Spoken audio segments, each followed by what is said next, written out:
नमस्कार दोस्तों, स्वागत है आप सभी का आपके अपने YouTube channel biology GK classes में।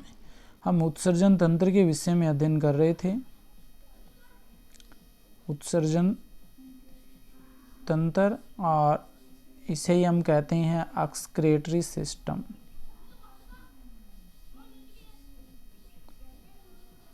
एक्सक्रीटरी सिस्टम या उत्सर्जन तंत्र। पीछे हमने इसके विषय में कुछ पढ़ लिया था, एक बार उसकी हम बात कर लेते हैं कि क्या क्या हमने देखा है। देखो, सामान्यतः जो कोशिका के अंदर उपापचयी क्रियाएं होती हैं जिनके फलस्वरूप दो प्रकार के पदार्थ बनते हैं। एक तो कुछ पदार्थ ऐसे बनते हैं जो कि हमारे शरीर के लिए आवश्यक होते हैं, और कुछ पदार्थ ऐसे बन जाते हैं जो कि हमारे शरीर के लिए आवश्यक नहीं होते, हमारे शरीर पर कुछ न कुछ हानिकारक प्रभाव दर्शाते हैं। उनमें सामान्यतः हमने बात की थी, उन पदार्थों को हम उपापचयी अपशिष्ट या अपशिष्ट पदार्थ कहते हैं, जिसमें CO2, नाइट्रोजन अपशिष्ट पदार्थ या क्रिएटिनिन वगैरह हो सकते हैं। जिसमें सबसे मुख्य जो पदार्थ होते हैं अपशिष्ट में वो होते हैं नाइट्रोजनी अपशिष्ट पदार्थ। नाइट्रोजनी अपशिष्ट पदार्थ, इसकी हमने बात कर ली थी। इसके आगे हमने बात की थी कि मुख्य रूप से नाइट्रोजनी अपशिष्ट पदार्थ होते हैं वो तीन प्रकार के होते हैं। तीन कौन कौन से होते हैं? एक तो अमोनिया होता है, और एक यूरिया होता है, और तीसरा हमने बात की थी यूरिक अम्ल होता है। और इन तीनों के आधार पर हमने जीवों का वर्गीकरण किया था। जो अमोनिया का उत्सर्जन करते हैं उन्हें हम अमोनोटेलिक कहते हैं। जो अमोनिया का उत्सर्जन करते हैं उन्हें अमोनोटेलिक कहते हैं। और अधिकांश जो जलीय जीव होते हैं जिसमें मछलियां वगैरह हम शामिल करते हैं, वो सभी क्या करते हैं? अमोनिया का उत्सर्जन करते हैं। इसके बाद में जो दूसरे प्राणी आते हैं वो यूरिया का उत्सर्जन करते हैं, और इस प्रकार के जीव यूरियोटेलिक कहलाते हैं। यूरियोटेलिक कहलाते हैं। और इसमें कौन से जीव आते हैं? जितने भी स्तनधारी प्राणी हैं, जिसमें मनुष्य, खरगोश, हाथी, ये सभी जो जीव आते हैं वो सभी कैसे होते हैं? यूरियोटेलिक होते हैं। और लास्ट में जो तीसरा प्रकार आता है वो यूरियोटेलिक, जो कि यूरिकोटेलिक, जो कि यूरिक अम्ल का उत्सर्जन करते हैं। इसमें कौन कौन से वर्ग आते हैं? पक्षी वर्ग आता है, इसे हम कहते क्या है? यूरिकोटेलिक कहते हैं। इसमें पक्षी वर्ग आता है, सरीसृप वर्ग, और जो कीट होते हैं वो सभी यूरिक अम्ल का उत्सर्जन करते हैं। इसके बाद में देखो, जो यूरिया होती है, मुख्य मानव का मुख्य उत्सर्जित पदार्थ कौन सा होता है? यूरिया होती है। तो सबसे पहले हम बात कर लेते हैं कि यूरिया का निर्माण है वो हमारे शरीर के अंदर किस प्रकार से होता है। देखो, मानव का मुख्य उत्सर्जित पदार्थ यूरिया होती है, इसलिए एक बार हम देख लेते हैं कि यूरिया का निर्माण है वो किस प्रकार से होता है। ये हो गई आपकी यकृत। तो यूरिया का निर्माण मुख्य रूप से यकृत में होता है, लीवर में होता है। तो इसमें हमने क्या किया? जो एमिनो एसिड होते हैं उसे हम ग्रहण करते हैं। तो एमिनो एसिड का फॉर्मूला क्या हो जाएगा? NH2CHR, और यहाँ पे हो जाएगा कार्बोक्सिलिक समूह COOH। यहाँ पे ये जो होता है ये होता है एमिनो ग्रुप, और ये कार्बोक्सिलिक ग्रुप। तो इधर वाला जो ये वाला पार्ट होता है, तो इससे क्या करती है? हमारी यकृत में ग्लूकोज का निर्माण हो जाता है। और ये जो ग्लूकोज होता है, इसका निर्माण होने की जो क्रिया है वो ग्लूकोनियोजेनेसिस कहलाती है। और पीछे क्या बच जाता है? एमिनो ग्रुप बच जाता है। और इस एमिनो ग्रुप से हमारे जो यकृत के अंदर क्या होती है? यूरिया का निर्माण होता है। एक साइकिल चलता है जिसे हम ऑर्निथिन साइकिल कहते हैं। ऑर्निथिन चक्र या यूरिया चक्र कहते हैं, जिसके फलस्वरूप एमिनो जो ग्रुप होता है ये यूरिया में बदल जाता है। और मनुष्य के अंदर मुख्य उत्सर्जित पदार्थ कौन सा होता है? यूरिया होता है। ये पूछ लिया जाता है कई बार कि यूरिया का निर्माण कहाँ होता है? तो कहाँ होता है? यकृत में होता है। किससे होता है? एमिनो ग्रुप से होता है। तो अब आगे हम बात कर लेते हैं, मानव उत्सर्जन तंत्र की बात कर लेते हैं। तो कल के वीडियो में हमने डेफिनेशन की बात नहीं की थी, तो आज हम डेफिनेशन की बात कर लेते हैं कि मानव उत्सर्जन तंत्र की डेफिनेशन क्या होती है। उत्सर्जन की डेफिनेशन क्या होती है? तो देखो, इसमें दो डेफिनेशन आपको लिखाऊंगा, जो अच्छी लगे वो आप याद कर लेना। तो पहली डेफिनेशन तो ये हो जाएगी, उपापचयी क्रिया के दौरान, उपापचयी क्रिया के दौरान, उपापचयी क्रिया के दौरान उत्पन्न, उपापचयी क्रिया के दौरान उत्पन्न जल में घुलनशील जल में घुलनशील अपशिष्ट पदार्थों के निष्कासन की क्रिया, अपशिष्ट पदार्थों के निष्कासन की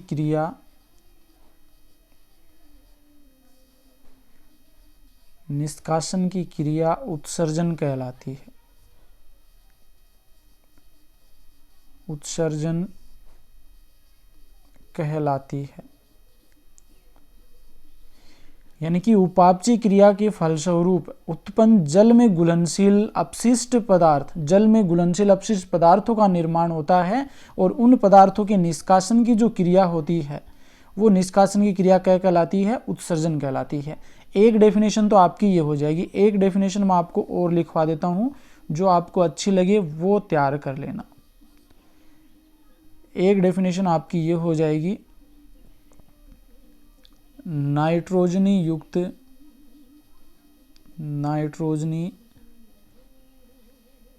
अपशिष्ट पदार्थ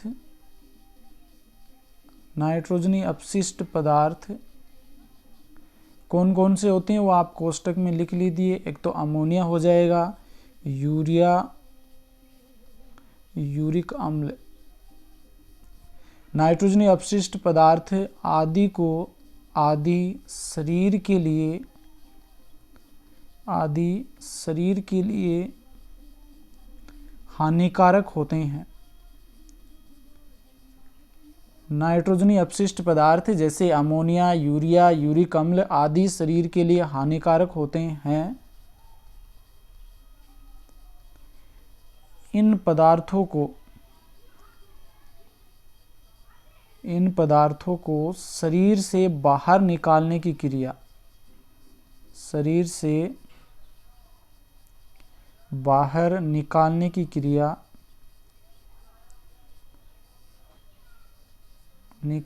क्रिया उत्सर्जन कहलाती है। उत्सर्जन कहलाती है। ये डेफिनेशन हो जाएगी आपकी, जो कि 12th क्लास के बायोलॉजी की बुक में भी दे रखी है, जिसको आपको याद भी करना है। नाइट्रोजनी अपशिष्ट पदार्थ जैसे अमोनिया, यूरिया, यूरिक अम्ल आदि शरीर के लिए क्या होते हैं? हानिकारक होते हैं और इन पदार्थों को शरीर से बाहर निकालने की क्रिया उत्सर्जन कहलाती है। अब देखो, ये तो हमने डेफिनेशन की बात कर ली, तो इसके बाद में देखो उत्सर्जी अंग किसे कहते हैं, उत्सर्जन तंत्र किसे कहते हैं, तो वो एक बार हम क्लियर और कर लेते हैं। उत्सर्जन में भाग लेने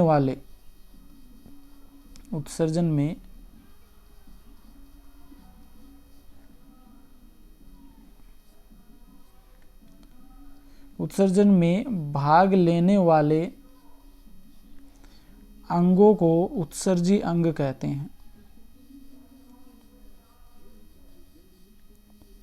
उत्सर्जी अंग कहते हैं। ये अंग मिलकर उत्सर्जन तंत्र का निर्माण करते हैं। ये अंग मिलकर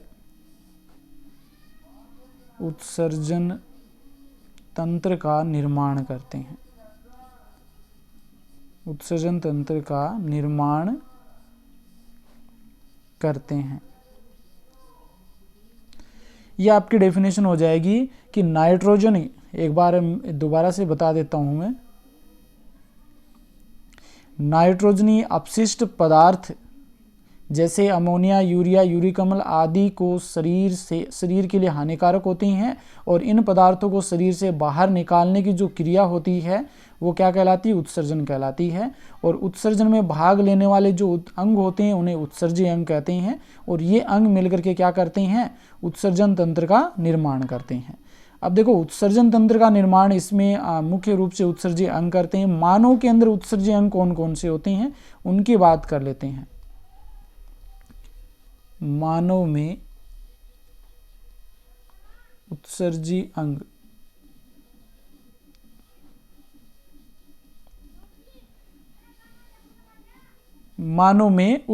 अंग तो इसमें सबसे पहला जो उत्सर्जी अंग है वो हो जाएगा वरक। वरक, जिसकी हम संख्या देखें तो 1 जोड़ी वरक है वो मनुष्य के अंदर पाए जाते हैं।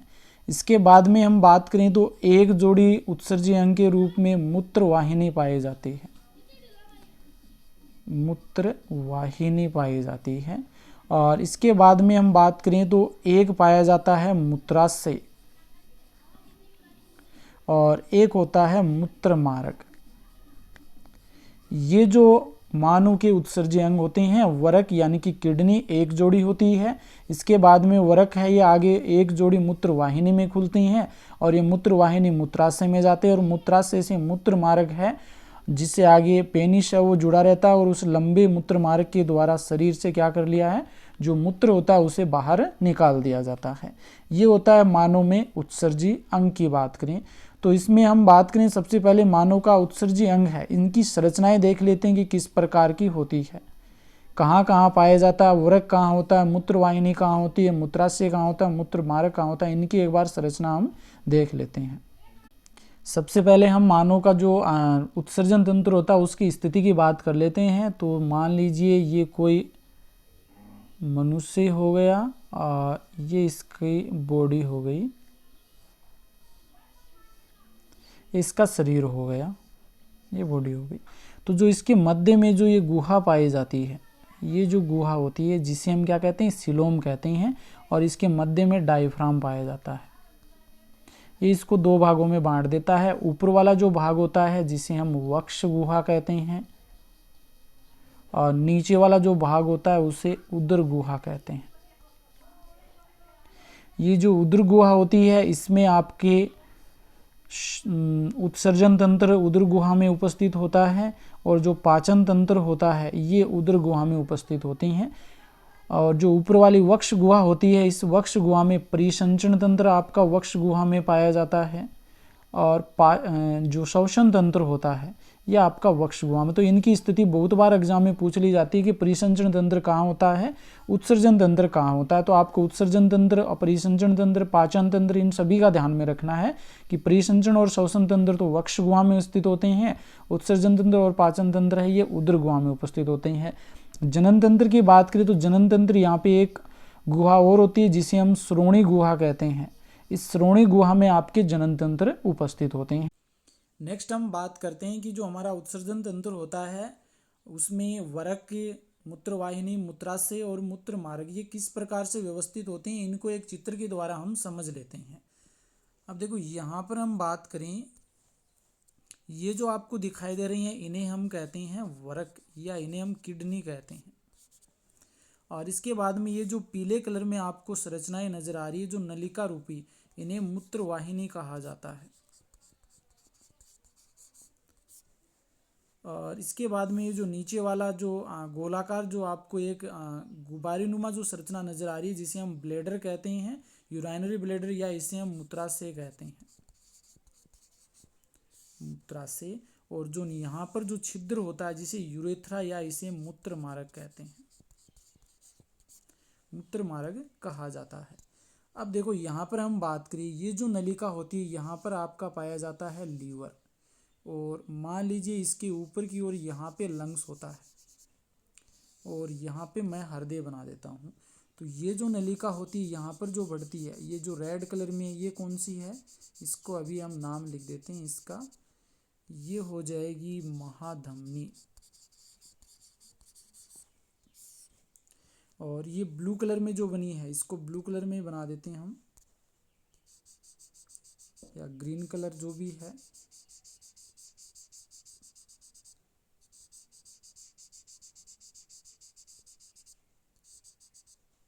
इसे हम कहते हैं महाशिरा, महाधमनी और महाशिरा। देखो महाधमनी से कुछ 2 शाखाएं निकलती हैं जो दोनों किडनियों में जाती है और किडनियों से अशुद्ध रक्त कलेक्ट करती है। इन शाखाओं को हम क्या कहते हैं, वरकीय शिरा कहते हैं या इसे रीनल वेन कहा जाता है।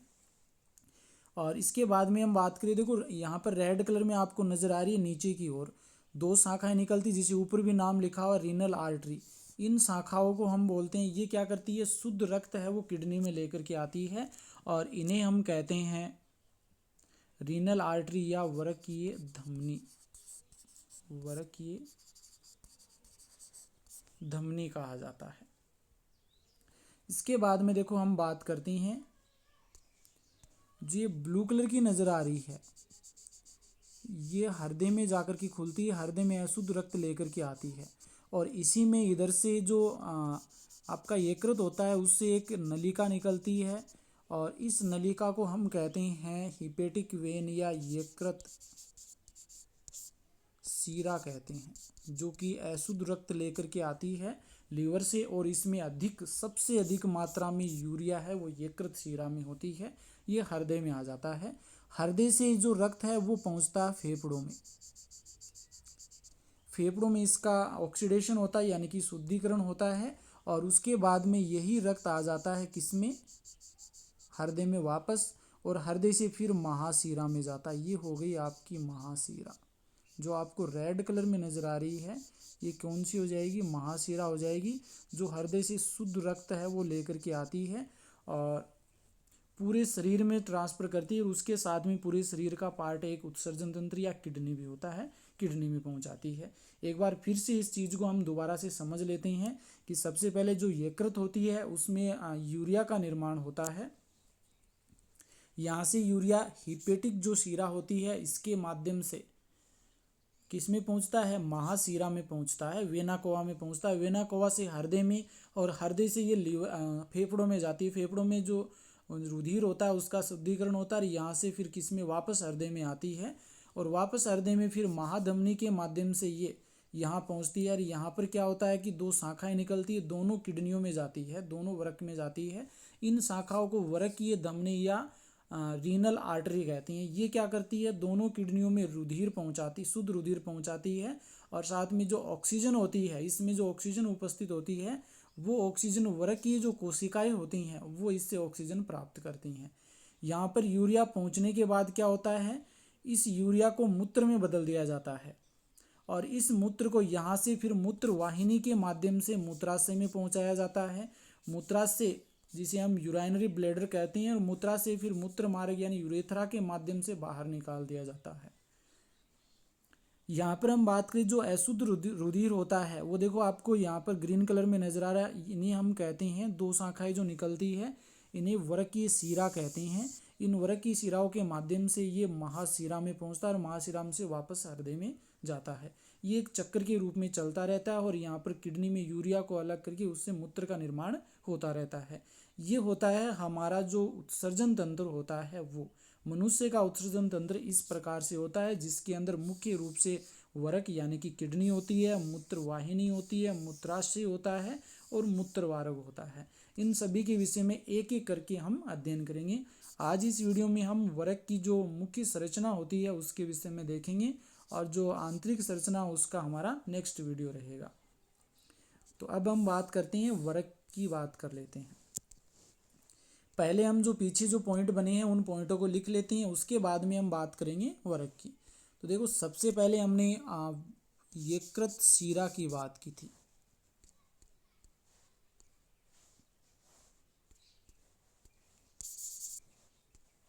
यकृत शिरा या इसे हम हिपेटिक वेन भी कहते हैं।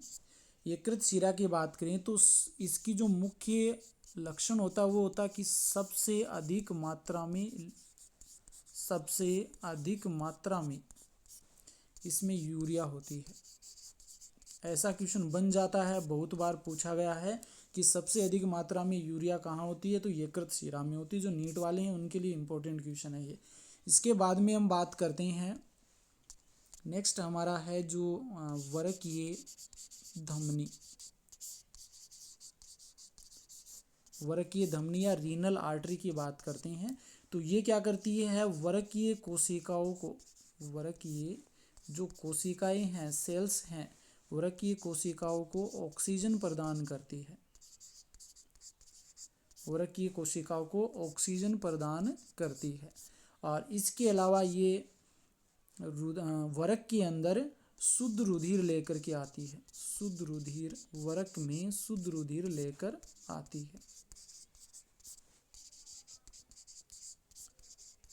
यूरिया की मात्रा तो अधिक होती है, लेकिन ये रुधिर किस प्रकार का होता है? ऑक्सीजन युक्त रुधिर होता है, इस कारण इसे शुद्ध रुधिर कहते हैं।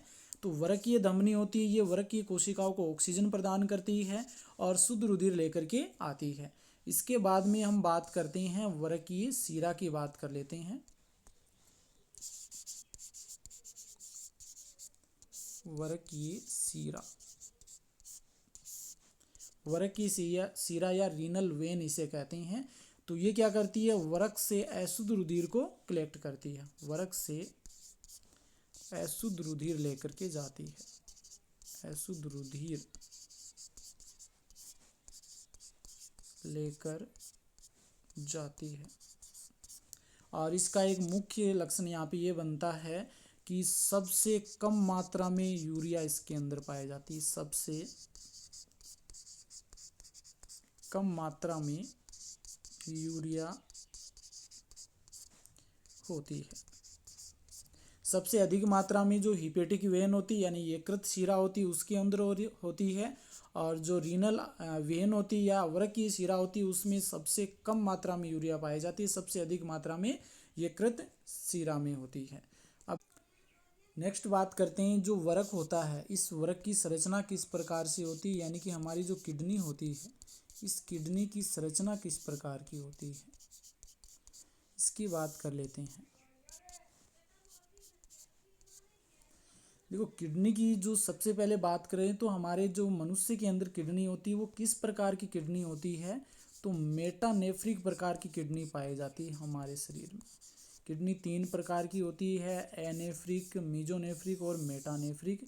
तो हमारे शरीर के अंदर मेटानेफ्रिक प्रकार की किडनी होती है और मुख्य रूप से एक जोड़ी किडनी है वो पाई जाती है, एक जोड़ी किडनी बोल दें या फिर इसे वरक कह सकते हैं। तो एक जोड़ी वरक है वो हमारे शरीर में पाए जाते हैं। इसके बाद में हम किडनी की उत्पत्ति की बात करते हैं कि उत्पत्ति किससे हुई है इसकी, तो इसकी उत्पत्ति है भ्रूणीय मीजोड्रम से, भ्रूणीय मीजोड्रम से है वो वरक की उत्पत्ति हुई है, मीजोड्रम से हुई है। इसके रंग की बात करें तो रंग किस प्रकार का होता है, तो गहरा लाल रंग होता है, गहरा लाल रंग होता है किडनी का। इस जो आकार है वो किस प्रकार का होता है, सेम के बीज के समान आकार होता है, सेम के बीज के समान,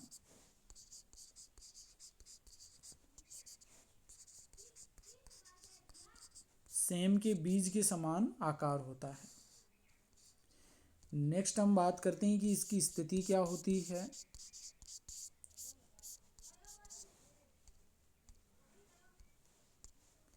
स्थिति की बात करें, देखो ये मुख्य रूप से उदर गुहा में पाई जाती है। तो उदर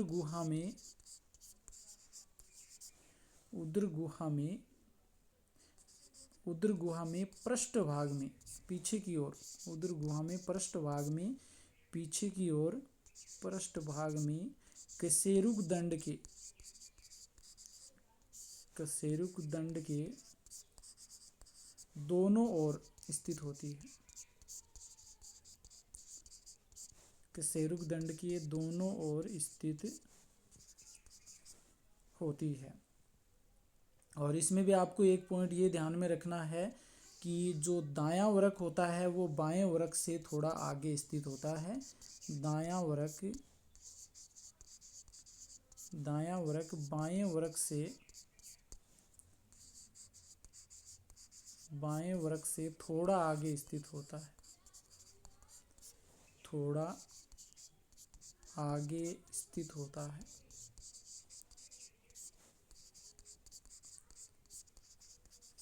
दायां वरक बाएं वरक से थोड़ा आगे स्थित होता है। अब इसके बाद में देखो आगे हम देखें तो आगे पॉइंट बनता है कि ये जुड़ी किससे रहती है, यानी कि पाया तो उदर गुहा में जाता है लेकिन उदर गुहा में भी किससे जुड़ी रहती हैं, तो एक उदर गुहा में झिल्ली पाई जाती है पेरिटोनियम। तो दोनों वरक एक महीन पेरिटोनियम झिल्ली द्वारा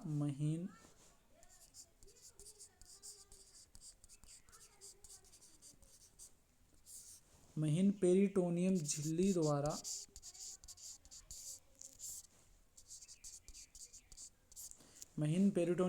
द्वारा उदर गुहा के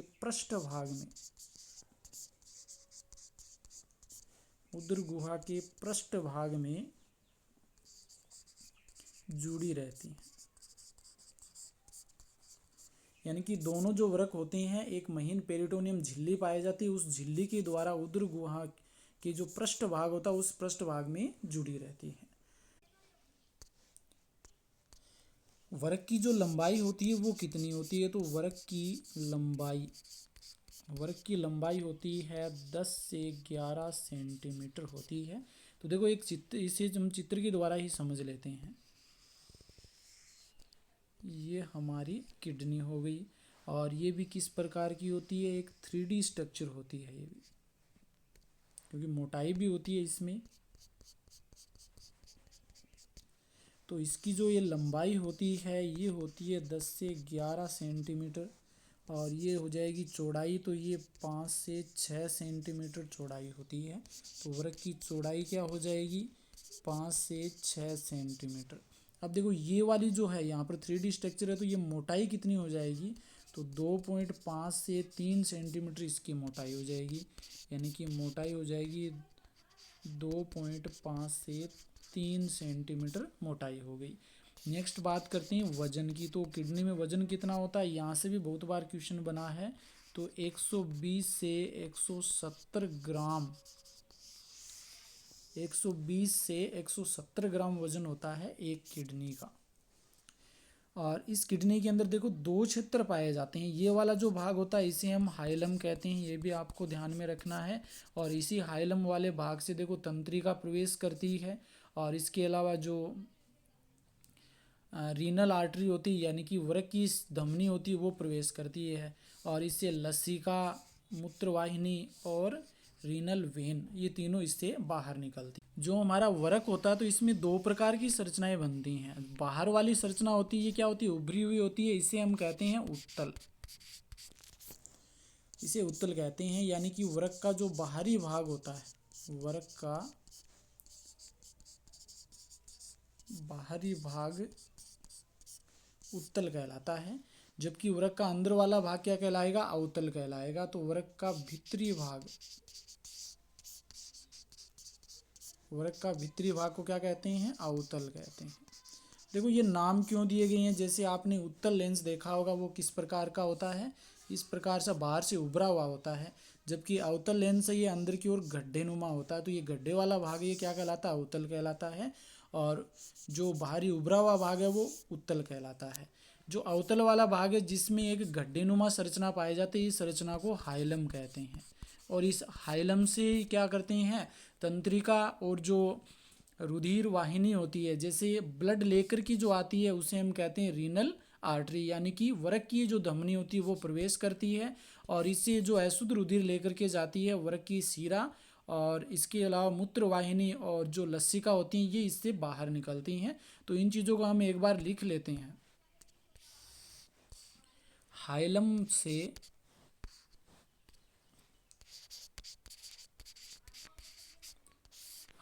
से तंत्रिका व वृक्कीय धमनी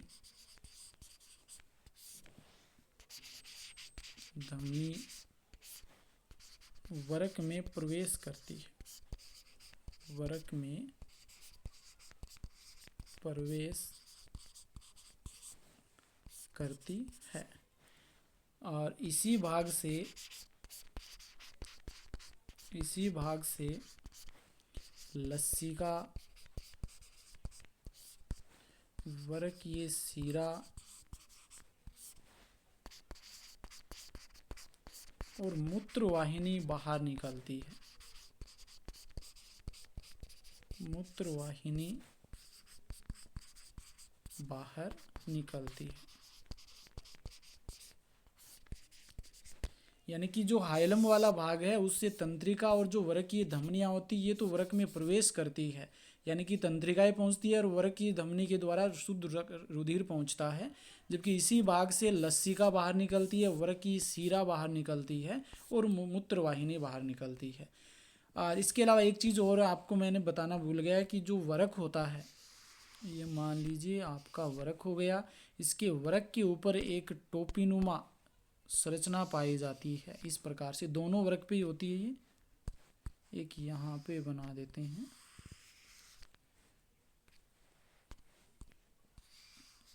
ये टोपीनुमा संरचना पाई जाती है जो कि एड्रिनल ग्रंथि होती है, अंतःस्रावी ग्रंथि होती है एड्रिनल। ये क्या जो हमारा किडनी होती है उसके ऊपर पाई जाती है। इस प्रकार से जो वरक की संरचना है उसके विषय में आज हमने देखा है। नेक्स्ट वीडियो में हम वरक की आंतरिक संरचना के विषय में देखेंगे कि जो अंदर की संरचना होती है वो किस प्रकार की होती है। यदि आपको ये वीडियो अच्छा लगा है तो लाइक कीजिए और शेयर कीजिए, और अभी तक आपने मेरे चैनल को सब्सक्राइब नहीं किया तो सब्सक्राइब जरूर कर लीजिए। धन्यवाद।